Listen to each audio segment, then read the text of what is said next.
Welcome everyone to the Tanya class. With God's help, we're beginning the second part, the second volume. It's all in one book, but the second part of Tanya, which is shorter in quantity than the first 12 chapters. The first has 53, but it deals with what you would call more the philosophy of things, whereas the first part of Tanya is generally guidance, well, a manual of how to serve God. Some parts of it are easier to achieve, others are more difficult, and obviously they require more soul-searching and more thinking. But this part deals primarily with the fundamentals of Jewish faith as they are seen by Hasidic thought, based on Kabbalistic principles, but not, I wouldn't call it a Kabbalistic work. It's a very basic, it speaks about, like the name is Shaar, Hayichud v'Emunah, the gate to oneness or unity and faith. And so the Alter Rebbe begins actually, before he actually begins the second part, he has a short introduction. This introduction, in essence, is a summary of many parts of the first part of Tanya. And interestingly, there's a tradition that Alter Rebbe, the Baal Tanya, he actually wrote the second part first, but in print he decided to publish it second.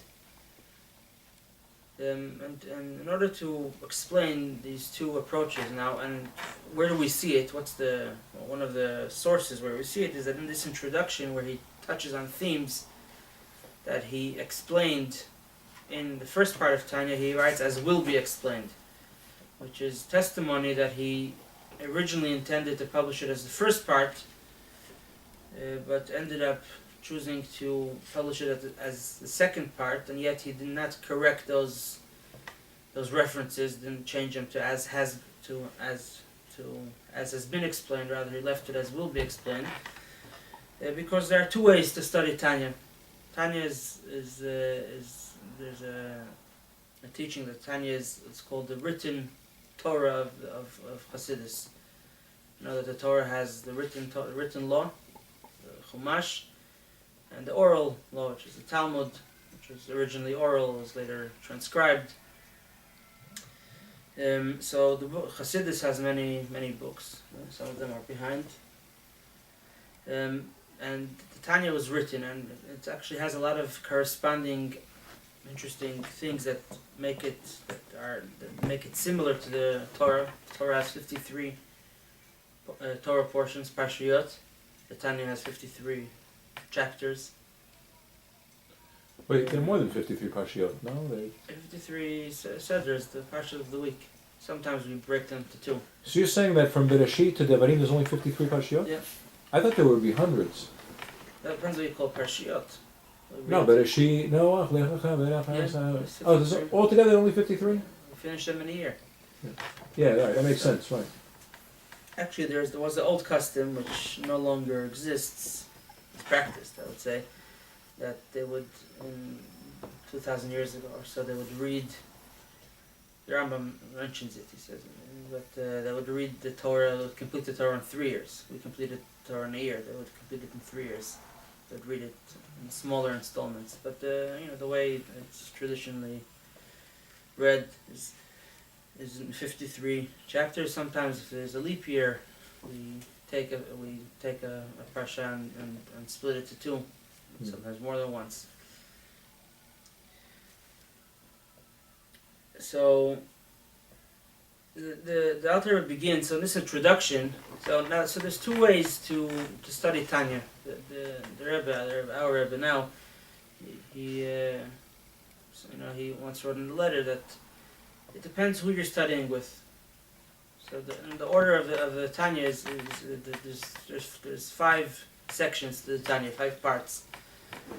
And the order of how you study it, it depends on the person or the group of people you're studying with, their nature. Some people are more emotional. So you begin with them with the third part, which is called the Igeret HaTshuva, the epistle on Tshuva, the letter on Tshuva, which teaches a person how to return to God. The person has that emotion, he wants to return, he wants to get better, so he should begin with that section. Some people are more practical. These people, they're looking for the how to do things. So with them you begin with the regular order, part 1, which is like the manual, the guide. Others are more philosophical. Philosophical natured people should begin with the second part, which is of more philosophical nature than the first. It's the foundation. And the introduction to the second part is called Chinuch Katan, the education of a child, or another way to translate it would be the basic preliminary stage of education. There's an expression, a saying, they say, don't educate your children, don't waste time educating your children, they'll turn out exactly like you. Instead, educate yourself, and your children will just follow your example. So education is not just something that we do to others, and it's done to us when we're young. Education is something, of course, that we do have a responsibility to educate our children, but we also have to educate ourselves. Sometimes we could educate our friends, and our friends could educate us. Everyone has. We read in Pirkei Avot, Mikol Lamdai Iskalti. A person asked, who's a wise person? Eizu Chacham, someone who's ready to learn from anyone. So this short introduction, which discusses many concepts. He doesn't elaborate on them. He does a lot of referencing, as will be explained further, about many concepts. Sometimes there's 3 words, 4 words, a sentence that are explained as a chapter, or even more, chapter or 2 or 2.5 chapters in the full text. But he goes over them in shortly. He mentions them, and he actually gives over here an explanation of interesting take on the purpose and goal of education. What is education? We use the word a lot, but sometimes misused, especially in America. Education became another name for a synonym for acquiring knowledge. Send kids to school to get a good education. They go to high school, they go to college. People take courses because they want more knowledge to grow their IQ. Once there's a beautiful, we know that the Rabbi spoke a lot and wrote a lot, letters. There's things that are a little different. It was published a few years ago. The Rabbi's secretary, when he passed away, had a lot of drafts and things that some of them were published and some were not, and his family are publishing these things. So one of the things that they found in his archive was a conference of educators, not a Jewish, not something specifically Jewish, and the Rebbe was asked to take part. The Rebbe did not go in person, but the Rebbe wrote a speech, an essay, which was meant to be read at this conference of educators. And in this essay, which was published in Principles magazine. In which one? The Principles magazine. Oh. I'll show it to you afterwards. The Rebbe invents coins a new term. The Rebbe speaks about the problem of education. This is in the 60s or in the 70s in America, which was a time of big turmoil in America. The Rebbe speaks of the purpose of education. So the Rebbe begins that we send our kids to school to get education, to learn how to read and write, to learn math, to learn whatever, many different subjects. But there's another important part of education. We also we send them to school for social reasons. They should grow up balanced, should have friends. They should develop their social life, their emotional life. So there's the IQ, what they call the EQ. But there's a third Q, that quotient that has to be addressed, which unfortunately is not addressed anymore. It used to be addressed at home, in house of worship, and that's the character. You send kids to school, you want them to come back with knowledge, you want them to come back happy. What about coming back with a developed character? The person is born selfish. One of the prophets writes that Ayir Pere Adam Yivolo, the person is born like a untamed donkey. Everyone starts the same basic framework. He's just, in Yiddish they call it a wilde chaya. Wildebeest. Yeah, the wilde chaya, beast. And the purpose of education is first and foremost, before caring that the child will have information and will have enough knowledge to be able to get a good job and get a good degree, get a degree and get a good job and get paid well. Is we don't come. We were created for a reason. We don't come here just to have a good time and to die and go back to being a wilde chaya. A person is come to the world to be a mensch, not a wilde chaya. There's another kind of chaya. It's called a dugma chaya, which is a living example. We want our children to see living examples and to become living examples and to make the world better, to make that they should be mentioned. So, and that's the CQ, the character quotient. Who's taking care of that? In the olden days, it was present at home. But now parents are not so present at home anymore. They're working, longer jobs, and both parents are working. And, well, what's going to be with the character? The internet is the only thing taking care of the kid. I don't know if it's taking care. Yeah. Sure. So of course, there's good stuff on the internet. The internet is an amazing tool, but like every amazing tool, a knife could cut bread and could do a lot of harm as well. And that's part of the education. Education means to give the child values and foundations that he'll know how to react when he's faced with a tool which is also powerful and also dangerous. Also could be used for the good, could be used. That depends on the person who's gonna be given that knife. Will he smear butter on his bread, or is he gonna go stab someone with it? God forbid. So that's the main purpose of education, is giving a child a foundation for his life. And once a person has a proper character, which means he's taught and he's given the tools of how not to be a wilde chaya, how to be a mensch, how to be a decent human being, then give him information, care for his emotional well-being, because emotional is also very important. But a person has to, sometimes people think, my emotions and my feelings come before anyone else's. And if someone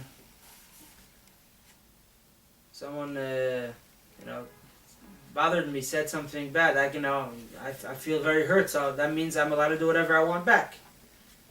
That's the beginning of chaos. If everyone an eye for an eye makes the world half blind, they say. Yeah. That's a good one. Yeah. So you need the first thing is the most important. Doesn't mean first necessarily in time. You could give information and develop a character at the same time.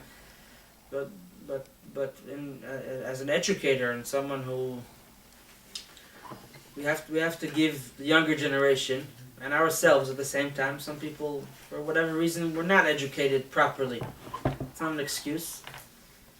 Educate yourself. Make yourself a more moral person. Develop your own character. And remember that information is important, but only secondary.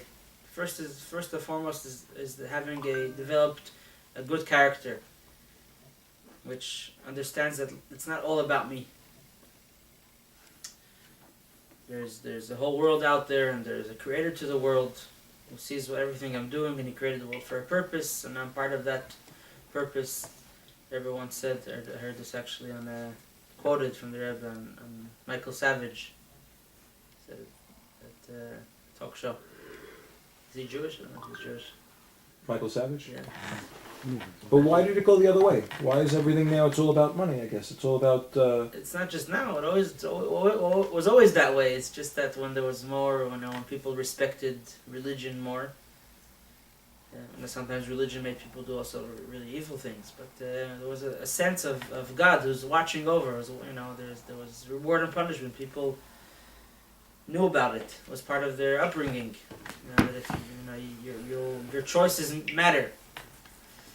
I know he said that a birthday, in the name of the Rebbe, quoted the Rebbe, that a birthday is the day that God showed, God is saying that the world would not have been the same without you. And if God chose to bring you into the world, there is something specific that you and no one else could do.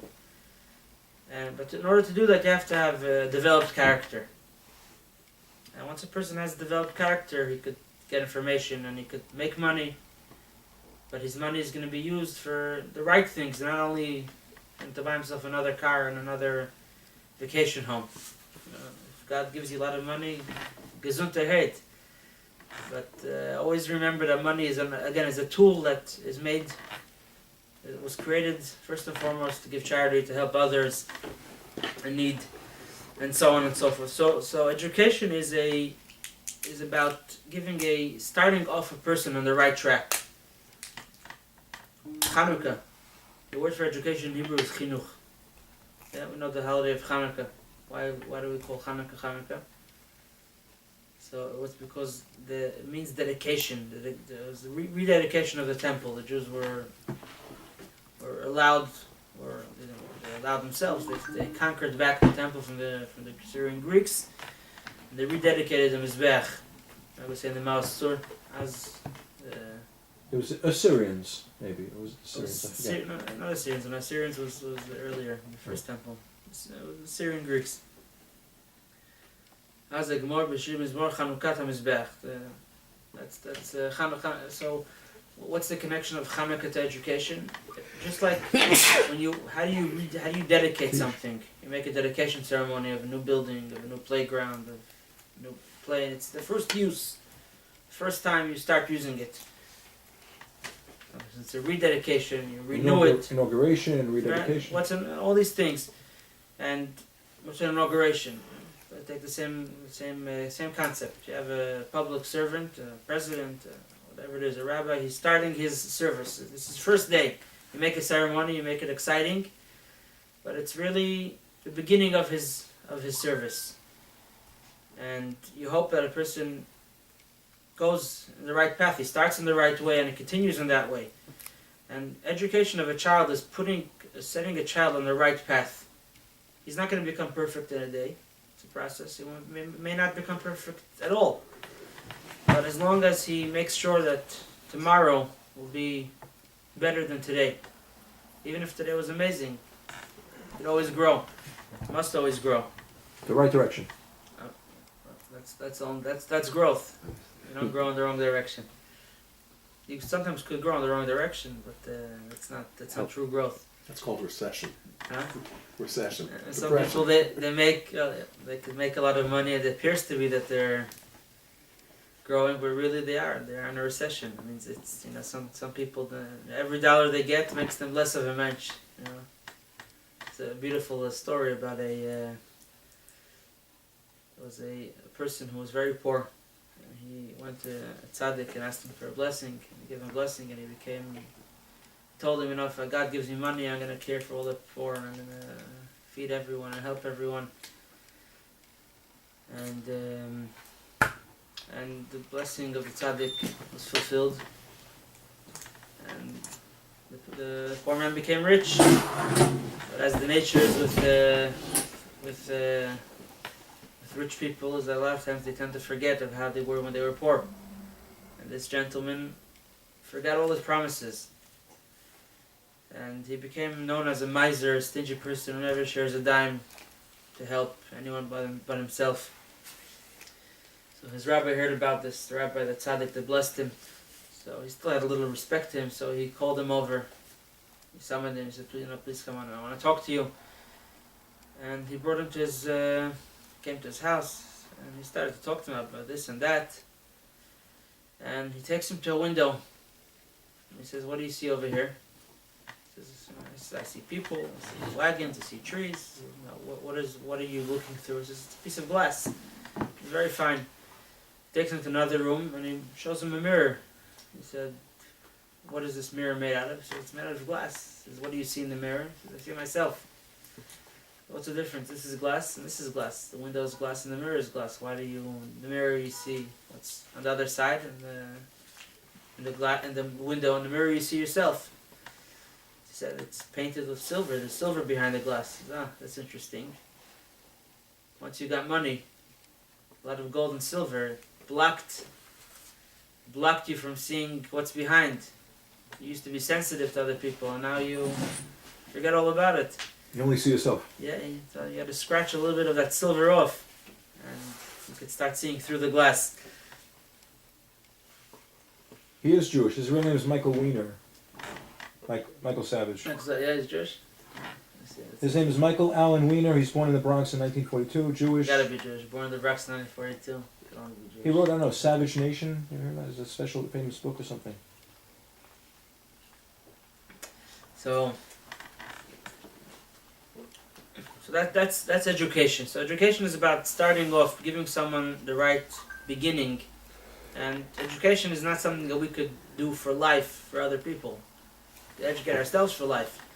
True education means to put a child or a teenager or ourselves really on a journey that's going to go on forever, as long as we're alive. But the approach should be to self-improve. We are created in a fashion of where we have a lot to fix, and we just have to keep fixing as much as we can.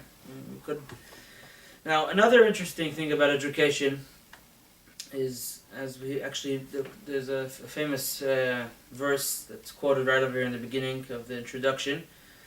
Chanoch lanar al pi darko, educate a child according to his way. Even when he will be old, he will not depart from it. There's a big a challenge, and it's kind of a contradiction, actually, that's built into education. We all know that you want to educate a child, even any form of education, definitely character building, and even the more known meaning education as sharing knowledge. Yeah, you want a child to know enough English to get a good mark, or enough biology, or enough math, whatever it is. You want to get a degree or a diploma. Well, you don't teach a child in pre-K, you don't give him a textbook of 8th grade, even though that's what you want him to know. You got to begin slowly, step by step. You have to always remember the ability of the child that you're educating. That's one of the problems in the education system, which is actually, I think, lately is being addressed, is that it used to be, you put a child in the classroom with 35, 40 kids, and you hope that he will do well, just by the age. And unfortunately, many children did not do well in that setting, because they're not being given what they need. Different children need different styles of education. Every child is different. Every child is a diamond. Every diamond has to be cut in its own way. It's not you can't do it's not cookies. Cookies, you take the dough and you cut it, whatever, the same shape. But children are a little different. Every child is different, and they need their own personalized style and attention. Like, what do they call it, Steve? Diamond in the rough? What is it called when it's not a nice diamond that needs to be like... Maybe. Diamond in the rough, cut and polished and whatever. Each one in its own way. So, children, sometimes, people look a little rough. It just means that they need the education to make them shine. But if you educate a child in the wrong way, like he says over here, educate a child according to his way. Right?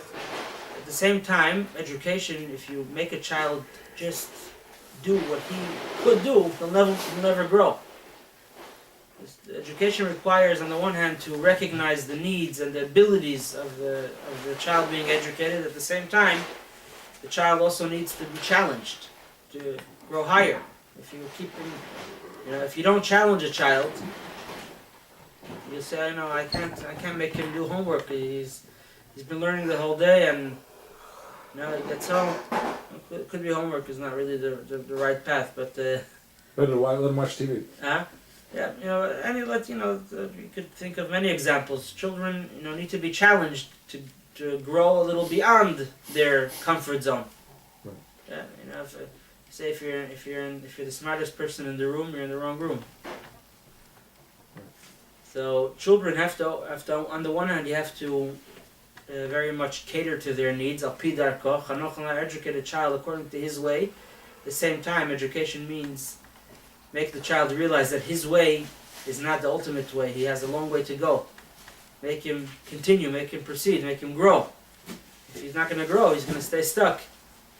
So he'll be an excellent first grader, because that's all you asked him to do. If you want him to become an 8th grader, you have to push him from first grade to 2nd grade to 3rd grade, etc., etc. So this verse that we're quoting, which has these two ends. On one hand, education means the child has to realize that he's not perfect. He's not. People confuse it with self-esteem. And telling the child that he has to get better doesn't mean you have to take away self-esteem. You have to show him that you believe that he has a great potential, and he definitely should have a good self-esteem. But self-esteem doesn't mean that the way you are now is perfect. You're a diamond, but you're rough. You're worth a lot, but you have to be cut. You have to be polished. You have to give them the desire to want to go further and learn. So sometimes people say you can't demand too much from the children. You have to, whatever they do is good. Of course, whatever they do is good. But if you want a child to become older, to grow, he's got to. He's got to be told that he needs education. He needs to develop himself, and the fact that he could develop himself, that's going to give him the self-esteem. Don't pat him on the back. Say you're Mr. Perfect. You're a good boy. You are a good boy, and because you're a good boy, you have to be a better boy, and the next day an even better boy. So that's this verse, which contains the two. It's like a two double-edged sword. It's the two sides of education. On the one hand, demand. The child should know that he has to do more than what he's doing. It's another lesson of Hanukkah, actually. Hanukkah is connected to chinuch, to education. Every day in Hanukkah we light another candle. Right? The first day of Hanukkah, one candle is the mitzvah. Second day, person says, let me light one candle again. Tell him, and you say, no, you gotta light two. He says, what's wrong? Yesterday one was good. He says, yeah, yesterday was yesterday.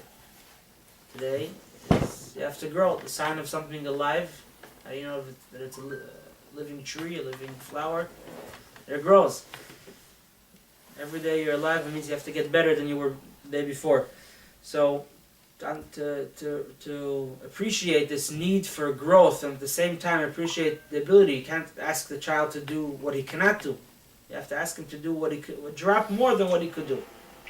And the next time, a little more than what he reached. That's how we grow.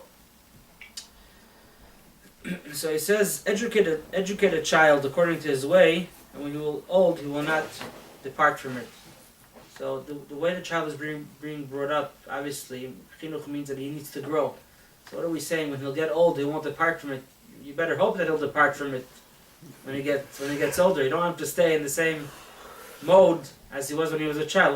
This is King Solomon said this verse. He has to go beyond. Yeah. So what are we saying? Educate a child according to his way. So even when he'll be old, he won't depart from it. If a child doesn't, when he's old, he's still behaving like a good boy in first grade. It's a problem. So this is the closing chapter, is what he's telling us? what? This is the closing chapter of the Tanya that he's telling us. And this is the opening. This is part actually two. an introduction of part 2. It's not chapter 1 yet. This is the intro. The preface. So, the answer lies in, again, the meaning of true education. That education is primarily in developing one's character. And there's a concept in Gemara. It's called Girsa de Yankusa. There's an interesting thing that when we teach children, and our children are unique in that although they're in the most untamed state of their life, at the same time they're also in the most pure state of their life. Chaplain, he's still pure and innocent, and he's also wild. He's also wild chaya at the same time. But we know that we a lot of times a child will do damage that an adult will do to us. We'll get much less upset at the child. If a child throws a ball at you, breaks your window, you won't be as upset if an adult throws a rock at your window. Even though the damage was the same or maybe even bigger, because this is a child, we forgive children, because we know that children they're wild, they're uneducated, but they're not spiteful and right. They don't. There's no malice in it. They do mistakes and they behave sometimes carelessly. They need that. Sometimes they need to hear that scream that And when a child he's so pure, he's unformed matter, he doesn't have previous, he's not coming with baggage, so to say.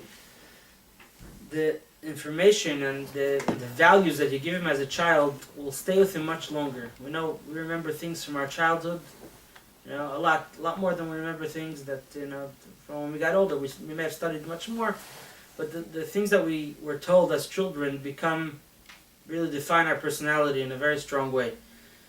And even later on when we grow, the education that we get as children is really what guides us. That's what they said, it's the inauguration. That's what put us, whichever path we end up going. It began usually at childhood. Definitely could always be improved. It's not, a person can't say, I got a bad education, it's not my fault. At least if you know the truth now, then it may be easier. And for your own children, you want to choose the right path. But it's not an excuse not to fix yourself, but it definitely is a reason when a person could look back and wish that his education was better. It could make him appreciate how we should educate his children when he gets to that stage. To save some of the heartache that he went through by proper education. So, in the area of developing a person's character to be a good person, a person who has a proper relationship with Hashem, with God, he does mitzvahs and he does them with excitement and with joy, and he spends time to meditate and to think about the greatness of God and to love God and fear God, which are all topics that we discussed in the first part of Tanya. So a person, he grows, he keeps growing, but his growth is all based on the same foundations that he got as a child. So when King Solomon is telling us over here, educate a child according to his way, which is talking about the first step of education, the basic preliminary education, the education that you get as a child, the basic values that you're given right in the beginning, they are values that will go with you even when you're old. Not that you're going to stay on the same level. Yeah, when you build a building, you dig down, and that's the beginning stage. Then you start building up after you dig down. When you have the foundations straight, you can build a lot on the foundations. So education of a child is setting foundations, and that's what it means. When you get old, you will not abandon it. Doesn't mean you're going to stay. You're not going to be the child that you were 40, 50, 60 years ago. But anything that you accomplish when you're 50, 60, 70 years old is all going to be on that same foundation. And Tanya speaks about serving God. Tanya is based on a verse that says it is achievable, it is relevant to every Jew. Leading a spiritual life, leading let's call it a godly life, a life which is dictated by the laws of the Torah, in action, in speech, and in thought, and in emotions. It's something that every Jew could accomplish. Everyone has the ability to live a disciplined life and a meaningful life. Something that everyone could do, everyone must do, and everyone can do. But you need the instruction first. And Tanya is all about teaching us how to serve God, how to, not so much on the action. Action is discussed in other books. It's called the halacha, the practical aspects of Judaism. But so Tanya deals more with the character development of a Jew, how to overcome temptation and how to make yourself more spiritually focused, the mitzvah of loving God and having awe for Hashem.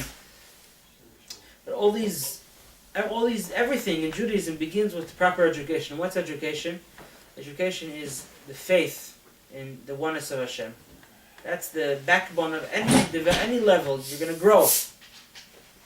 And there's an interesting point that the Alter Rebbe mentions over here is that there's a verse that says a tzaddik, a righteous person, falls 7 times and stands up. So why are we calling him a tzaddik? We'll call him a fighter. You could tell the person you're trying, reward you for your effort that you fell 7 times. Why are we calling him righteous?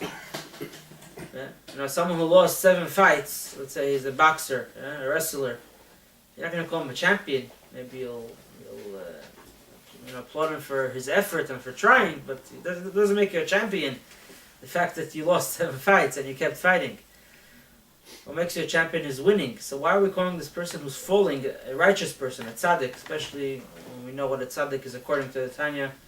Tzaddik is not just someone who does the right things. Tzaddik is someone who has no desire to even do bad things. Someone who really conquered his, really transformed himself. He's the opposite of a vilde chaya. Someone doesn't have any negative desire whatsoever. So why is he being called a tzaddik? So he explains what's the 7 times that he falls. A tzaddik is someone who's constantly involved in growth, becoming better. And there's an interesting phenomenon when someone moves on from one level to another. He's leaving one, he brought himself to a certain state of being where he refined himself to the point that in a certain area he's perfect. And now he says, I want to grow, I want to become better. Yeah? Let's take an example. So a child is in school. He finishes 1st grade. He was a good student. He could decide, okay, this is, I reached my peak, like some people decided at a certain point in their life, which is a big mistake. I reached my peak, that's it, I don't want to grow anymore. I reached a comfortable level. But the right thing to do is to move on, and when you move on, what happens? Suddenly you're back at the beginning. You don't know anything. You're in 2nd grade. They give you this textbook. You have no idea what's flying. Feel 1 second. I knew everything last year. Why now in my new grade I know nothing? Yeah, you're in the beginning of your new grade. Of course you know nothing. You're starting. And spiritually speaking, also a person, a tzaddik, who is righteous, he's growing. Always between, when you move from one level, you move on to another level, you're hanging in the air. On the one hand, the child goes to 2nd grade, he says, let me just go back to 1st grade, I was doing good.